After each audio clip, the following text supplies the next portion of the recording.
we're going to give you Nick's top shelf bets for Thursday's hockey slate. And let's start off with the matchup between your Washington Capitals and the Ottawa Senators. You've been high in the Senators of late.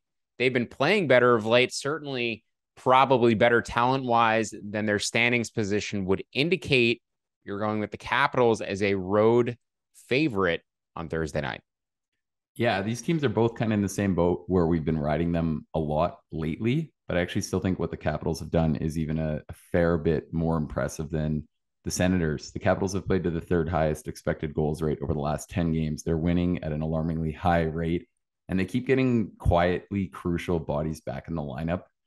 Something like Dmitry Orlov, who consistent listeners know I love. He's not the kind of guy who moves the odds, but for that team, people who watch him consistently know he actually drives play at a really high level. He's one of the more sneaky important pieces on the team.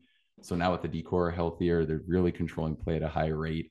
I think what they've done is somewhat more replicable than Ottawa. The Tim Stützle injury does look like it's hurting. I did think that Ottawa were a little hard done by the overall scoreline in Winnipeg. That first period probably could have been 3-1 for Ottawa just as easy as it was 3-1 for Winnipeg. But I just think what the Capitals are doing is a little more sustainable, looking at the actual bodies on the roster, and the underlying numbers have actually still been more impressive. So I see a little bit of an edge here with my Capitals on the road, who have actually been really good to us on this podcast the last little bit here. So the Capitals, one of your best bets, but you're giving out a second one today and going with another road favorite, the Seattle Kraken -120.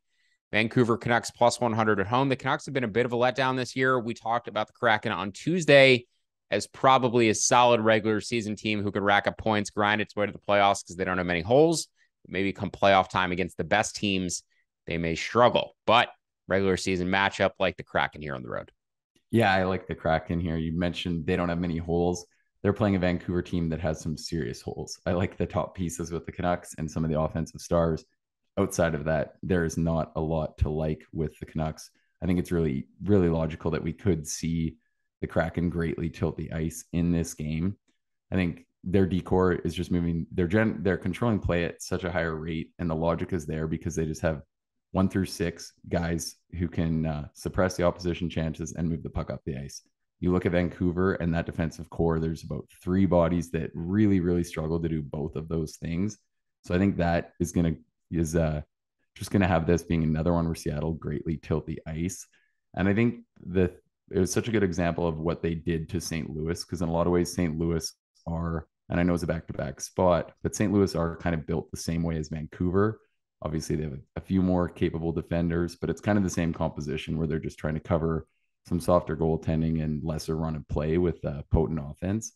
And I think the fact that Seattle absolutely dummied St. Louis in that matchup, that second period could have been probably 6-0 alone. It was one of the more impressive games I've seen.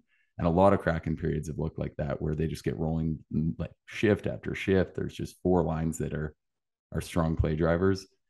And I think that indicates something in this matchup. I think this should be closer to -140, and I like the Kraken to keep it rolling here.